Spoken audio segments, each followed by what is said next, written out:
Hello guys, ఎలా ఉన్నారంతా? బాగానే ఉన్నారనుకుంటున్నా. ఏంటి వీడి గుడికి వెళ్ళాడా అనుకుంటున్నారా? ఎస్, గుడికి అయితే వచ్చేసా. యనమల కుదురు ఎందుకో వెళ్ళాలనిపించింది, వెళ్ళిపోయిన అంతే. అయితే వెళ్తున్నప్పుడు దారిలో నాకు డౌట్ వచ్చింది.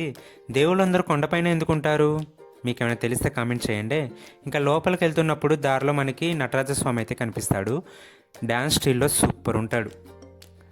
ఇంకా కాలు కడిగేసి లోపలికైతే వెళ్ళిపోతున్నా. ఇంకా లోపల ఎంటర్ అవ్వగానే ఒక పీస్ఫుల్ వైబ్ అయితే వచ్చేసింది. ఇంకా క్యూ చూసేసరికి షాక్ అయ్యాను అనమాట. ఇప్పటికైతే ఇంత పెద్దలు అయినాయి అని చెప్పి. ఇంకా అది అయ్యేలోపు మనం ప్రదక్షిణం అయితే చేసేద్దామని ఒక 3 రౌండ్స్ అయితే తిరిగేశాను. ఇంకా మనం తిరిగేసేలోపు లైన్ అయితే క్లియర్ అయిపోయింది. దర్శనానికి వెళ్ళిపోయి దర్శనం చేసేసుకొని అక్కడే కొద్దిసేపు అయితే ఎంతైనా గుడికి వస్తే ఆ డెవోషనల్ ఫీల్ అండ్ ఆ డెవోషనల్ వైబ్ ఉంటుంది, భలే ఉంటుంది అనమాట. మీకు ఎప్పుడైనా టైం దొరికినప్పుడల్లా గుడికి అయితే వెళ్తూ ఉండండి.